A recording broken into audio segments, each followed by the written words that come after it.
यहोशवाला एक सवय झालेली होती. कशाची माहीत आहे? परमेश्वराचं जे अभिवचन आहे ते प्राप्त करण्याची सवय लागलेली होती. देवाने सांगितल्याप्रमाणे प्रतिज्ञेचा प्रदेश प्राप्त करण्याची त्याला सवय लागली होती. यहोशवाची ही जी सवय होती त्याप्रमाणे त्याने त्याच्या लोकांना पाठवलं आणि सांगितलं की त्या नगरावरती हल्ला करा. आय नगरावरती तुम्ही जा आणि त्या नगराचा नाश करा व ते तुम्ही ताब्यात घ्या.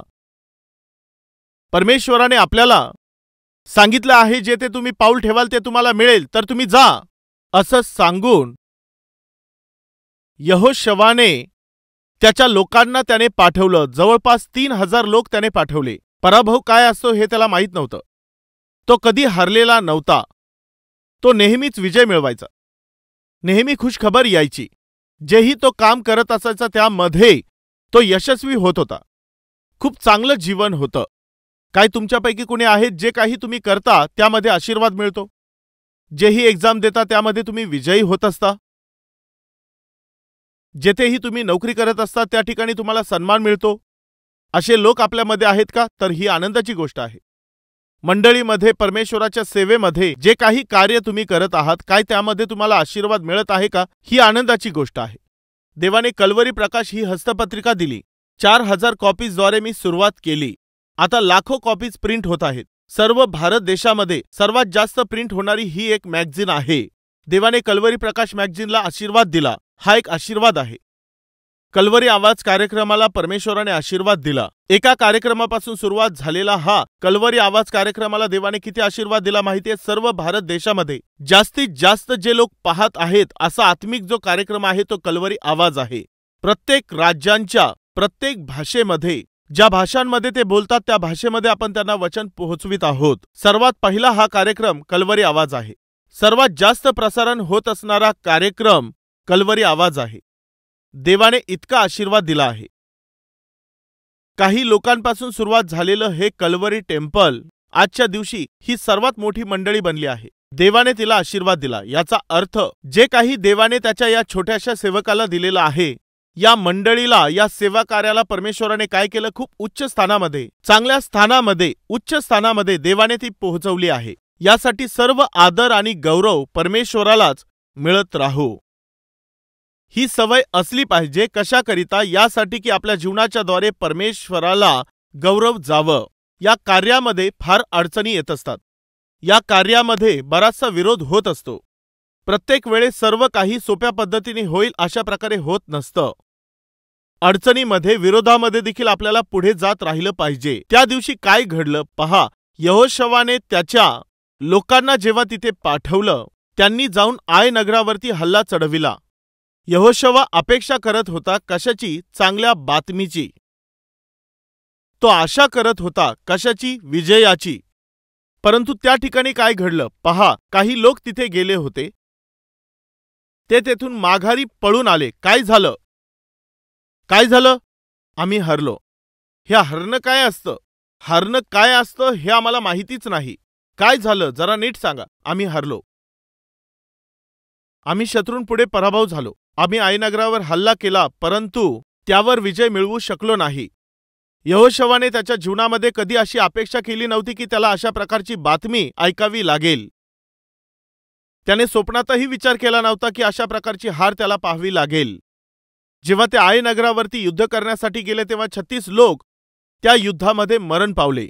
भयभीत झालेली ही सर्व प्रजा त्याच्याकडे येऊन बोलू लागले. तेव्हा यहोशवाने काय केलं माहितीये? हे असं का घडलं आहे? आपली कुठेतरी चूक झाली असेल. कोणतं पाप झालेलं आहे हे जाणावं लागेल.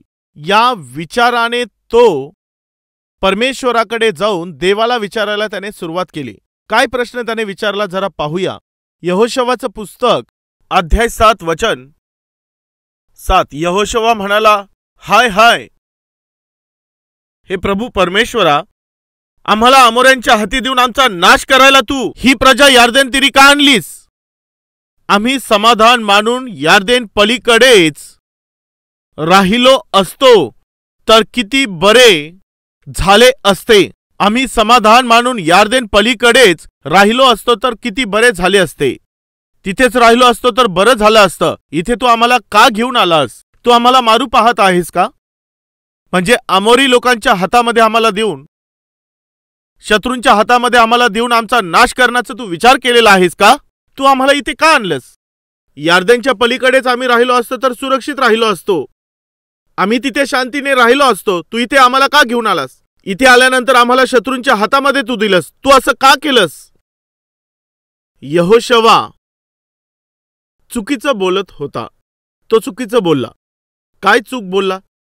जेव्हा तुम्ही निराशेमध्ये असता, जेव्हा तुम्ही अस्वस्थ असता, निस्सहाय्य अशा स्थितीमधून तुम्ही जात असता, तेव्हा तुम्ही काय करायचं असतं माहितीये? देवाला प्रश्न विचारायचा नसतो. त्याने काय करायला हवं होतं माहित आहे? त्याने स्वतःला प्रश्न केला पाहिजे होता, प्रभू परमेश्वरा, हे असं का घडलं आहे?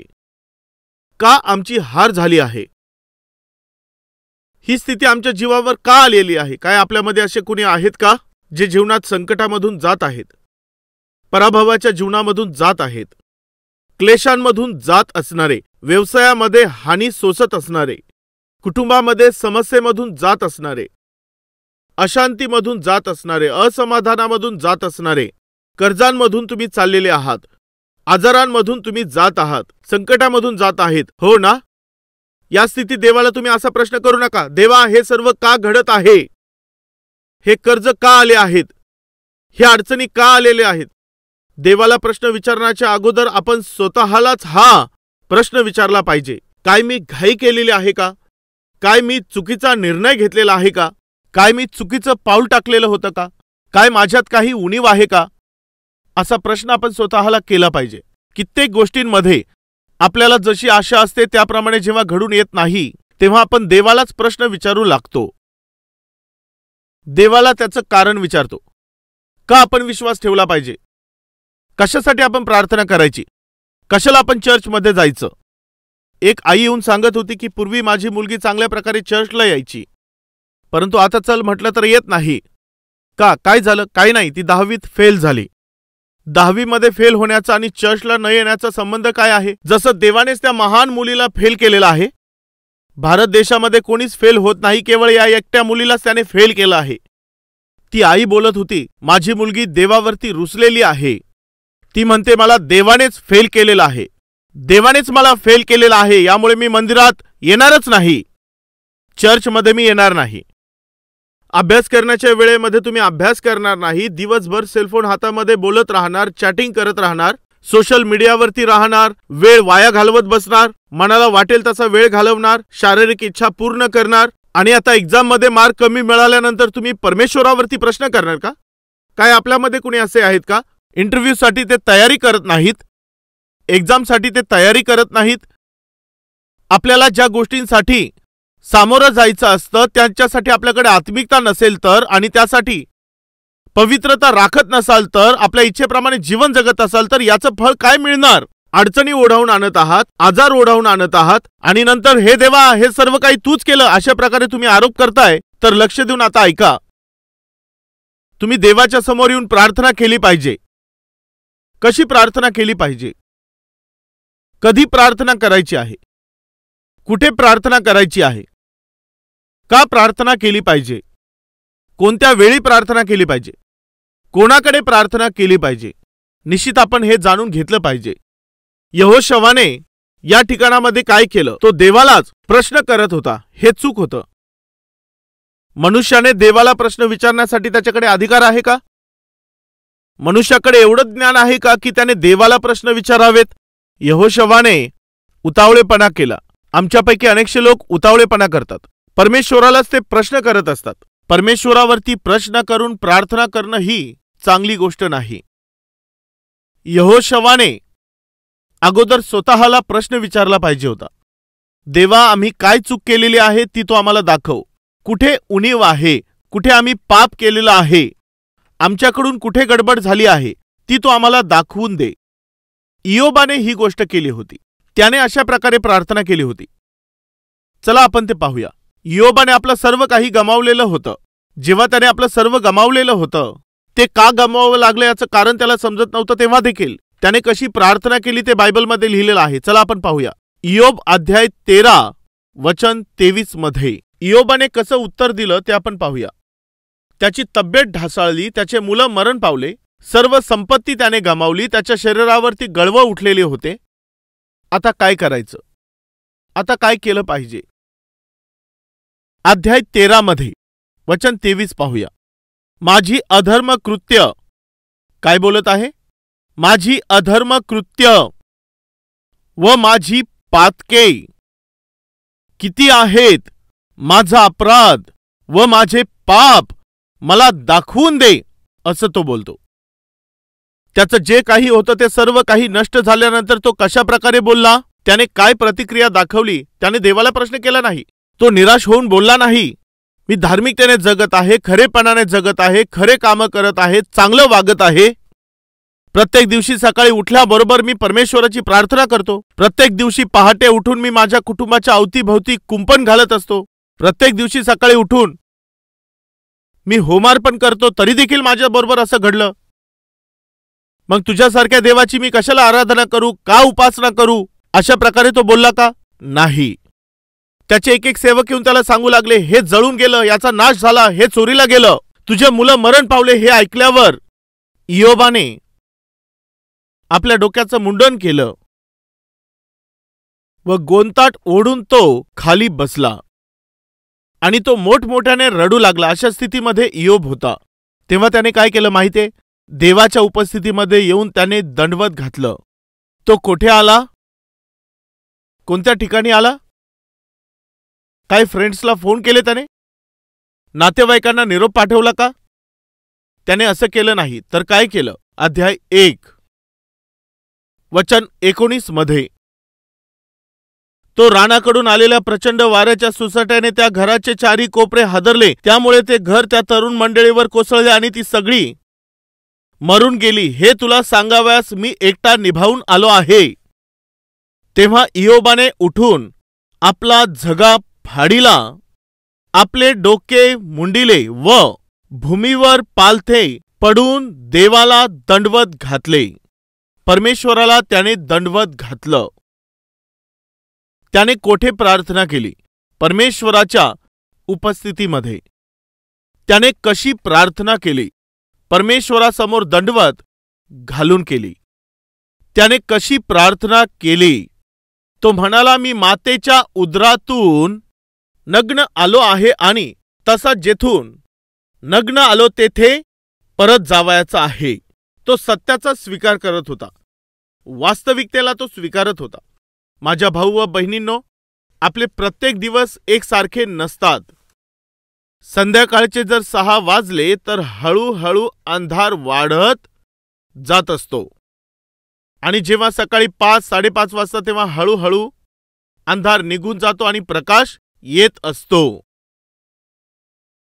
सकाळी 6 वाजेचा प्रकाश, सकाळी 7 वाजेचा प्रकाश आणि 9 वाजेचा प्रकाश हे सगळे वेगवेगळे असतात. दुपारी 12 वाजताचा प्रकाश वेगळा असतो. 3 वाजेचं ऊन वेगळ्या प्रकारचं असतं. 4 वाजेचं ऊन वेगळ्या प्रकारचं असतं. दिवसाच्या प्रत्येक तासांमध्ये आपण वातावरणामध्ये बदल पाहत असतो. थंडीमध्ये आपण बदल पाहतो, उन्हाळ्यामध्ये आपण बदल पाहतो. भाऊ व बहिणींनो, लक्ष देऊन ऐका. आपल्या आत्मिक जीवनामध्ये देखील बदल हे येत असतात. हे बदल तर नेहमीच वेळेप्रमाणे बदलत असतात. वेगवेगळ्या दिवसांमध्ये वेगवेगळे बदल येत असतात. प्रत्येक आठवड्याला आपल्या जीवनामध्ये बदल येत असतात. आपल्या जीवनात जेव्हा अशा प्रकारे बदल येतात तेव्हा त्या वेळेला तुम्ही जी आशा करत असतात, तुम्हाला ज्या अपेक्षा असतात, ज्या बदलांविषयी तुम्ही कधी विचार केलेला नसतो, कधी तुम्ही त्याविषयी कल्पना केलेली नसते, ते बदल जेव्हा तुम्हाला दिसून येतात तेव्हा तुम्ही काय कराल? इयोब आपल्याला शिकवतो की काय केलं पाहिजे. परमेश्वराजवळ गेलं पाहिजे. का गेलं पाहिजे? कारण परमेश्वराकडेच गेल्याने या अडचणींमधून, या अश्रूंच्या दऱ्यांमधून, या संकटाच्या खाईंमधून, या सर्व दुःखांमधून, या सर्व प्रकारच्या संकटातून समाधान पाहिजे असेल, शांती पाहिजे असेल, जर आपल्याला उत्तर पाहिजे असेल तर ते आपल्याला कोणत्याही जागेमध्ये, कोणत्याही ठिकाणी मिळणार नाही. तर कुठे मिळेल? सरळ परमेश्वराकडे गेल्यावर मिळणार आहे. इयोबाने हेच केलं. जर आपल्याला कधी त्रास किंवा दुःख येतात तेव्हा आणि त्यावर आपल्याला मात करता येत नसेल तर, आणि आपल्या विचारात नसेल तसं घडतं तेव्हा बरेचसे लोक काय करत असतात? हळूच ते बारमध्ये जातात. कुठे जातात? बार आणि रेस्टॉरंटमध्ये जातात. का? कारण आम्हाला जे दुःख असतं ते कमी करायचं असतं. काय बारमध्ये गेल्याने त्रास कमी होत असतो का? त्यामुळे तुम्ही खिसे खाली करता का? बऱ्याच लोकांना असं वाटत असतं, अडचणी आणि संकट आल्यानंतर बारमध्ये गेलं तर बरं वाटतं. आणि काही लोकांना वाटतं पार्कमध्ये जाऊया, मुलासोबत किंवा मुलीबरोबर बसूया. आणि काही लोक तर दुःख विसरण्यासाठी खूप जास्त दारू पितात, फुल होऊन जातात. अशा प्रकारे सारखं सारखं वाईट असे कृत्य करत ते नको त्या ठिकाणी फिरत असतात. जर तुम्हाला असं वाटत असेल की तुमचे दुःख दूर व्हावे, त्रास कमी व्हावे, तर ते ह्या जगामध्ये कुठूनही होणार नाही, तर केवळ प्रभू येशूच्या उपस्थितीत गेल्यावरच होतील. तुम्ही काय केलं पाहिजे? केवळ देवाच्या उपस्थितीत गेलं पाहिजे आणि देवाच्या उपस्थितीत जाऊन प्रार्थना करायची, एवढंच. कशी प्रार्थना केली पाहिजे? इयोब शिकवतो की कशी प्रार्थना केली पाहिजे. इयोबाने कशी प्रार्थना केली? त्याने दंडवत घालून, बिछाण्यावर झोपून, असं लिहिलेलं नाही. त्याने आपल्या मुलांना गमावलेलं होतं. या दुःखापेक्षा मोठं कोणतं दुःख असेल का? त्याने सर्व संपत्ती गमावली होती. त्याचं सर्व काही संपलेलं होतं. परंतु काय त्याने दुःख प्रगट केलं का? आपल्यात कोणी असे असतील की ज्यांची नोकरी गेली आहे. तुमचं दुःख तुम्हाला माहीत आहे. काही भावांनी आपली दुसरी पत्नी देखील गमावलेली असेल. तुमचा त्रास काय तुम्हाला माहीत आहे. कोणती पत्नी? दुसरी पत्नी. जरा एकदा विचार करा. जेव्हा तुमची नोकरी जाते तेव्हा तुम्हाला ते दुःख समजतं. फेल होता तेव्हा तुम्हाला त्याचं दुःख समजतं. तब्येत जेव्हा तुमची व्यवस्थित नसते ते दुःख तुम्हाला कळतं. कोणी पत्नीला गमावतं किंवा कोणी पतीला गमावतो तेव्हा त्याचं दुःख कळतं. कोणी संपत्ती गमावतो त्यांना त्याचं दुःख कळतं. मुलं कोणी गमावले तर त्याचं दुःख त्यांना समजतं.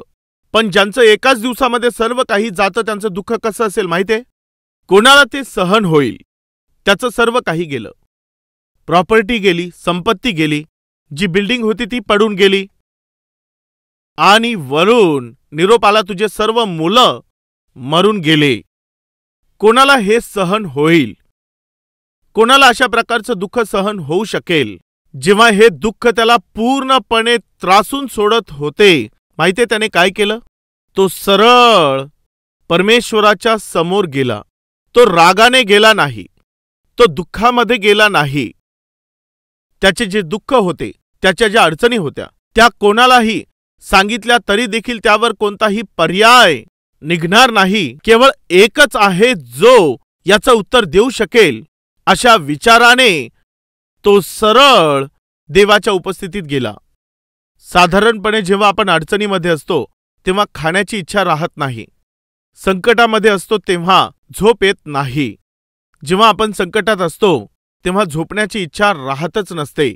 जेव्हा आपण त्रासामध्ये असतो तेव्हा प्रार्थना करण्याची इच्छा होत नसते. जेव्हा आपण अडचणीतून जात असतो तेव्हा गुडघे देखील टेकण्याची इच्छाच राहत नाही. तुम्ही हे मानता ना? इयोबाने काय केलं? त्याने कशी प्रार्थना केली माहीत आहे? त्रासामध्ये, दुःखामध्ये जेव्हा अश्रूतून तो जात होता तेव्हा देवाच्या जवळ जाऊन त्याच्या समोर त्याने दंडवत घालून कशी प्रार्थना केली? दंडवत करून.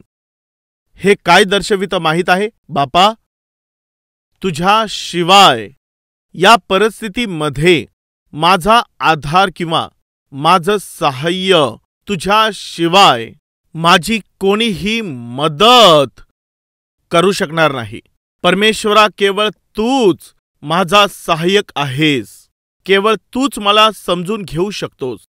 तूच माझं सहाय्य करू शकतोस. त्याने केवळ हेच केलं. मी विचारत आहे माझ्या भाऊ आणि बहिणींनो, जेव्हा आपल्या जीवनामध्ये अडचणी येतात, त्रास येतात, संकट येतात, तेव्हा काय तुम्ही देवापासून दूर जात आहात किंवा मग त्याच्या जवळ येत आहात? इयोब हा परमेश्वराच्या जवळ गेला. त्याने सर्व काही गमावल्यानंतर तो काय बोलला माहीत आहे? मी नग्न आलो होतो आणि नग्नच परत जाणार आहे. मी काहीच आणलं नव्हतं आणि काही घेऊनही जाणार नाही. ज्या गोष्टी गेलेल्या आहेत त्याकरिता रडून आता काय उपयोग आहे? माझ्या समस्येचं उत्तर तर परमेश्वराकडेच आहे, असं म्हणून त्याने देवासमोर दंडवत केलं. आणि माहिती आहे तो काय बोलला? चला पाहूया काय बोलला. मी नग्न आलो होतो आणि नग्न तसाच परत जाईल. परमेश्वराने दिले आणि परमेश्वराने नेले आहे, एवढंच बोलला. परंतु या ठिकाणी वास्तविक पहा, काय खरंच देवाने त्याच्याकडून घेतलं होतं? जरा विचार करा. देवाने घेतलं होतं का? नाही. तर कोणी घेतलं होतं? सैतानाने हिसकावून घेतलेलं होतं. परंतु इयोबाला असं वाटत होतं की सर्व काही देवानेच घेतलेलं आहे, देवानेच परत घेतलं असेल. परमेश्वराने दिलं तर मग त्याला घेण्याचाही अधिकार आहे. तो बोलतो परमेश्वराने दिलं आहे आणि त्यानेच घेतलं आहे. वास्तविक जर देवाने काही दिलेलं असेल तर ते परत घेणं त्याला माहिती नाही. आपल्या देवाला केवळ देणं माहीत आहे, परंतु परत घेणं त्याला माहिती नाही. तुमच्या जीवनात जर तुम्ही काही गमावलेलं आहे तर मग निश्चितच तुम्ही ते स्वतःच्या हातानेच गमावलेलं असणार. पहा, वास्तविक इथे काय घडलेलं होतं. जेव्हा इयोबाचं जीवन इथे परीक्षांमधून चाललेलं होतं, देवाने तशी परवानगी दिली होती. कोणाला? सैतानाला परवानगी दिली होती.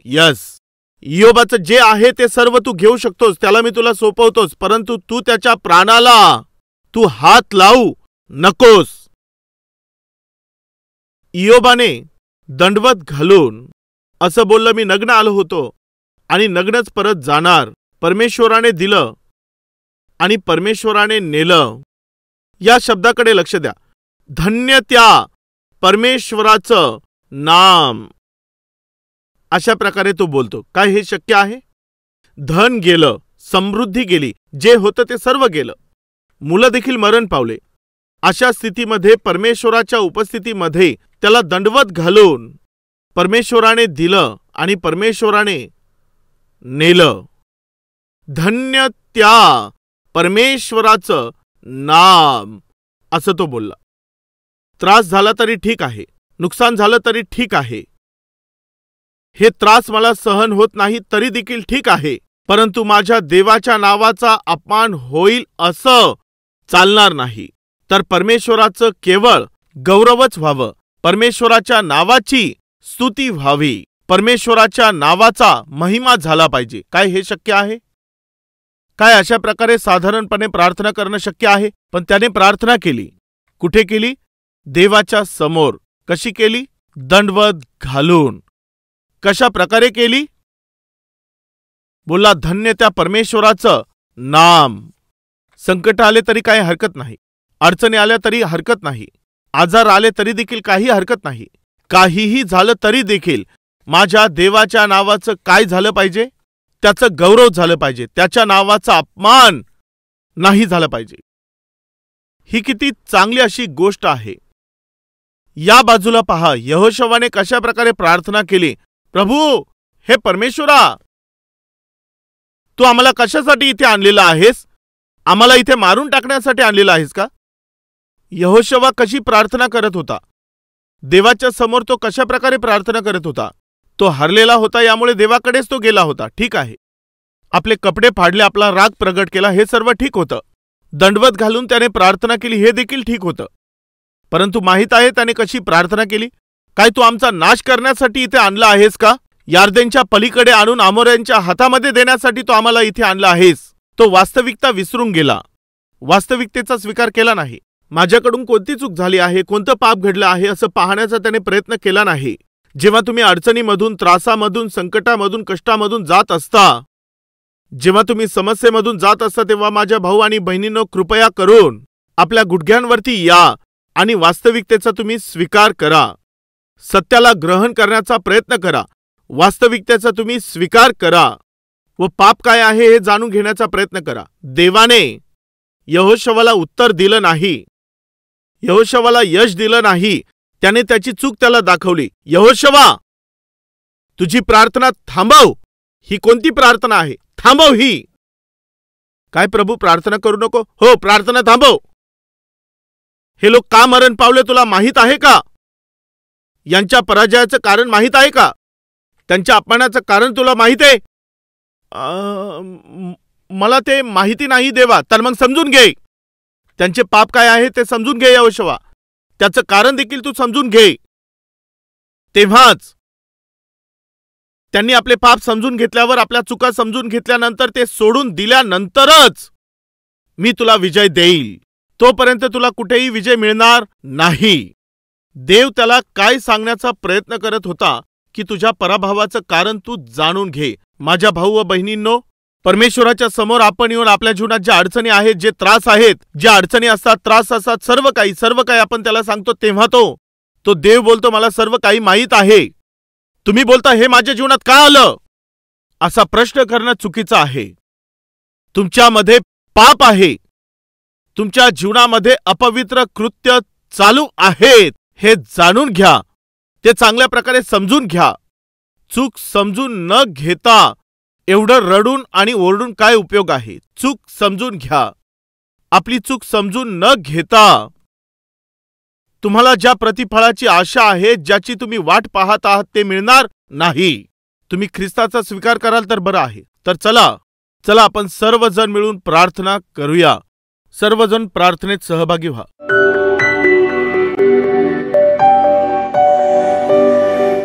महान पवित्र प्रेमाने भरलेल्या परमेश्वर बापा, जेव्हा संकट येतात, अडचणी येतात, दुःख आणि त्रास जेव्हा येतात, मनुष्याचा स्वभावच असतो की तो तुला प्रश्न करतो, देवा तू असं का करत आहेस? हे सर्व काही पाहून देखील तू गप्प का आहेस? देवा तू असं का घडू दिलंस? बापा, आम्ही कितीतरी वेळेला अशा प्रकारे तुला प्रश्न केला. देवा तू आम्हाला याची क्षमा कर. आम्ही आमच्या जीवनामध्ये चुका केल्या, आमच्या जीवनामध्ये आम्ही पाप ठेवलं, आम्ही आमच्या जीवनामध्ये पापी सवयी बाळगून तुला अशा प्रकारे प्रश्न विचारला, हे कुठपर्यंत ठीक आहे? आमच्या आजूबाजूच्या लोकांना त्रास देणं, त्यांना सतावणं, हे कुठपर्यंत ठीक आहे? देवा, आमच्यातील उणीवांचा स्वीकार आम्ही करण्यास आमचं सहाय्य कर. योब अशा प्रकारे म्हणतो की माझे किती अधर्म आहेत, माझे किती पाप आहेत आणि माझा काय अपराध आहे, हे तुम्हाला दाखव देवा. हे बापा, आम्हाला आमचं आत्मिक जीवन तू दे. आम्ही स्वतःची पारख करावी, स्वतःला तपासावं, आमच्या जीव आत्मा शरीराची तपासणी करून त्याची पारख करून, हे बापा, तुझ्या उपस्थितीमध्ये पूर्णपणे स्वतःची पारख करून स्वतःला शुद्ध करण्यासाठी तू आमचं सहाय्य कर. हे पवित्र देवा, तुझ्या उपस्थितीमध्ये शुद्धतेने जीवन जगण्याकरिता आम्हा सर्वांवर कृपा कर. येशू ख्रिस्ताच्या नावाने ही प्रार्थना मागत आहोत बापा. आमेन.